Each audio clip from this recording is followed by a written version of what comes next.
Chika Bells! Yes, pure Chika Bells lang tayo kasi nabis kong mag-chika-chika.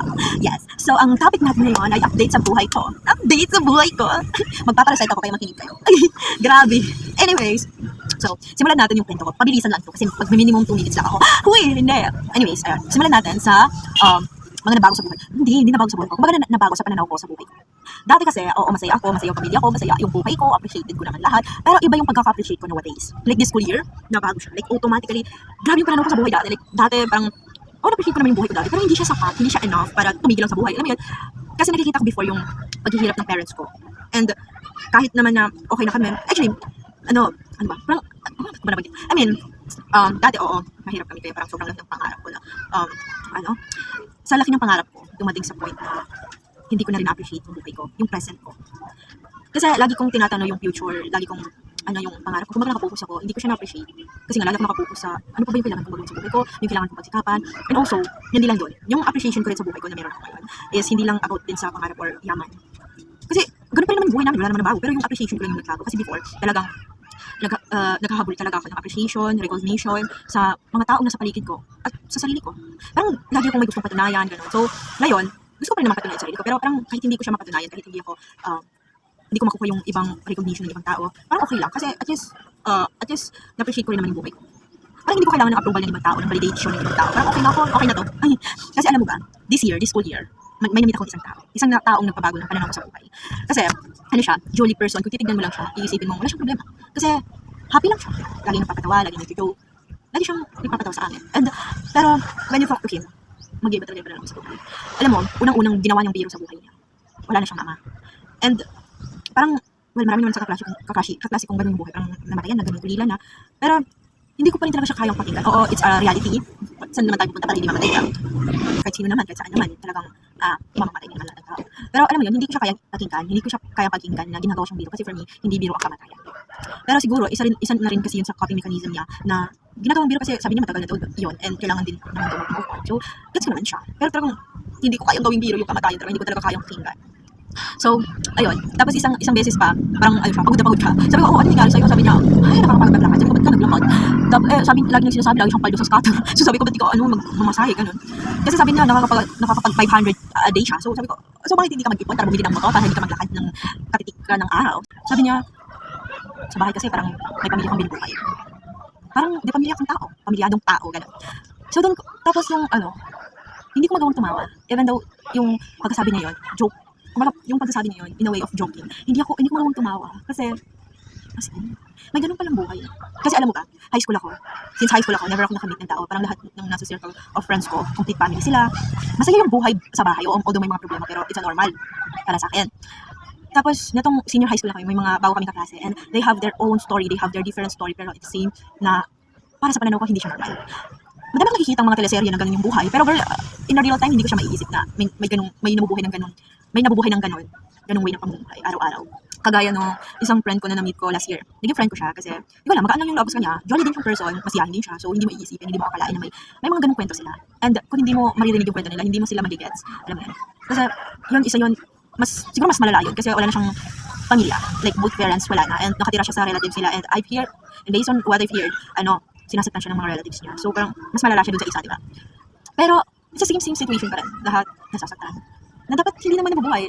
Like, sa akin, hindi siya normal kasi pinalaki kaming, hindi namin kailangan magsakripisyo, hindi namin kailangan magtrabaho para paaralin yung sarili namin. Although, oo, mahirap kami, pero my both parents are provider. Like, kahit saan aspeto, oo, minsan wala din kaming makain, pero hindi umabot sa punto, kailangan kami saktan, kailangan kaming sigawan. Kasi alam mo ba, yung isang friend ko na this year ko lang din na-meet, parang isang beses, parang nahuli niya ako, nag-chat kami ng papa ko, nagpapaload ako sa papa ko, it's our normal na convo namin yun ng papa ko. And then, sabi niya, nagpapaload sa papa ako pa naglaload sa papa ko. So sabi ko, as in, hindi siya normal sa akin. Kahit anong gawin ko, oo, parang may mga ganun siguro talagang buhay, pero hindi siya normal. Kaya pag nakakarinig ako ng ganung mga kwento, parang bigla lang ako napapalit. Tapos napiisip ko yung buhay ko na, swerte ko. Ang swerte ko kasi hindi ko kailangan maranasan yung ganung buhay. Yung hindi ko, kasi ang sabi pa niya, ako, sinisigawan ako ganun. Sabi niya, sinisigawan pa ako ng papa ko, na naghihingi ng pera. Tapos sabi ko, as in, may ganung parent? Kaya hindi ko naman parents. Swerte ko nga kasi napunta ko sa ganitong klaseng mga magulang at hindi sa ganung klaseng magulang, diba? So kaya ko rin siya talaga na-appreciate yung buhay ko ngayon kasi nga marami akong nilita tao na may dala-dalang iba't ibang klaseng kwento ng paghihirap nila araw-araw. And doon ako napapaisip, doon ko lang din na-realize na super swerte sa buhay ko. Kaya ano yung nirereklamo ko, di ba? Parang wala akong karamdaman magreklamo kasi yung problema ko, hindi ko alam kung nasa talampakan lang ko ng problema nila o baka hindi pa nakakapakan, di ba? Wala lang yung problema ng mga ibang tao, yung mga problema ko araw-araw. Tapos, ano pa ba? So dahil na-appreciate ko na yung sarili ko ngayon, mas na-appreciate ko yung sarili ko ngayon, kaya kahit ang hirap huli nyo, ay, sino naninira sa'yo? Wala kang kalaban, hindi gagalaw. Anyways, ano ba? Masaya ko na rin ibabalita sa inyo na ang dati kinukwento ko ay wala na. Alikabok na lang sa buhay ko. Ay! Palakpak. Cheer guys, cheer. Kasi ilang years, alam niyo ba yun? Ilang years. Kung natatandaan nyo, yung madalas na kinukwento ko sa inyo, ilang years ko yun. Ano. Pero ngayon, ay, kahit iharap siya sa harap ko, kaya ko siyang pagtawanan. Hindi naman talaga. Pero parang, kaya kung ano man, nakikiusap ako sa mga kaibigan ko, nagsusumawa ako sa inyo, huwag yun na akong tongsoin. Kasi alam niyo ba kung bakit parang tama na? Kasi, girl, na-offend ako. Maraming dahilan kung bakit ko siya tinigilan. Maraming dahilan, like, na-offend ako sa kanya. Tapos, ano ba? Naisip ko lang din, na-realize ko na hindi ko siya kailangan. Kasi alam mo ba kung bakit ako may crush lang? Para may motivation ako sa sarili ko. Ngayon, dahil appreciated ko na yung sarili ko, hindi ko kailangan ng motivation. Kaya ako magpatuloy sa aking buhay na walang motivation. Walang lalaki. Diba? Kaya ko mabuhay mag-isa. Ay! Tapos isa pa, na-realize ko, alis din pala ako dito. So, anong point na magkaroon ako ng crush dito or so? Iwan ko rin naman yung lugar na to, yung bayan na to, yung eskwelahan na yan, iwan ko rin naman yan. So, hindi ko kailangan ng taong galing dito. Kailangan ko ng galing ibang bansa. Ay! Kailangan ko ng foreigner. Kasi ayoko na sa Pilipinas. Sobrang gulo sa Pilipinas. Ang daming drama ng Pilipinas. Ayoko na dito. Gusto ko lang umalis. So, sama-sama tayong umalis. So, kaya ayoko na dito. Anyways, ano pala, meron akong kakausapin sa mga kaibigan ko ngayon na, nakikiusap, nagsusumamo sa inyo. Girl, may isa sa kaibigan ko na nakahanap ng account kasi sabi kong secret ko. Secret pero binabanggit ko lagi dito sa mga vlogs ko. Yung kaibigan ko na to, super supportive siya. Like kahit anong account ko, ipa-follow niya. Ila-like niya. Hindi ako yun. Uy, girl, bebe, binisage na kita, hindi mo ako sinil. Black ka ngayon. Alam mo, patutuloy mo sino ka. Ikwento mo, sige. Ay, hindi.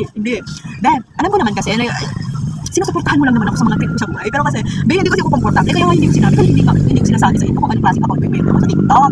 Sa Nikitok. Girl, kasi yung account na yun, ginawa ko siya para mag-aura-aurahan ako, magpagida-gida sa social media. Para naman mapansin ako ng mga shop. Para mamonetize ako. Yun. Kasi alam mo, kailangan sa hirap ng buhay ngayon, kailangan ko ng pagkakakitaan. Kasi yung papa ko nagpaplano na maghanap ng trabaho ko. So kailangan ko ng trabaho, hindi ako aalis sa bahay dahil super introvert ako. Oo. So yung account na yun, kung sakaling papalarin na mamonetize, mag-affiliate ako doon, mag-promote, kaya hindi ko binabanggit sa inyo. Kasi, girl, mahihiya naman ako. Oo. Ayoko mag-promote sa harap ng mga kaibigan ko kasi, hindi ka ganyan. Hindi ka ganyan. So, kung sakali mang makita niyo yung pagmumukha ko na hindi same ng din ko na Adina, hindi ako yun.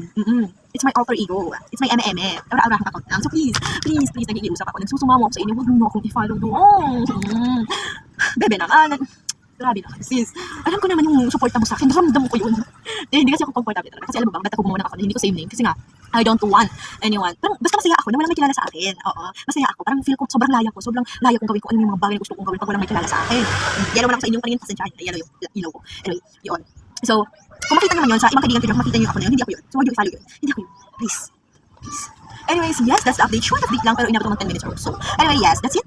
And thank you for watching. And then update kayo. Mamaya, ipapost ko yung quiz. Send nyo sa GC yung answer nyo. Meron kayong 20 minutes. Sana naintindihan nyo yung buhay ko, no? Basta, overall, wala. Na-realize ko lang, let us all be happy and free to do whatever we want.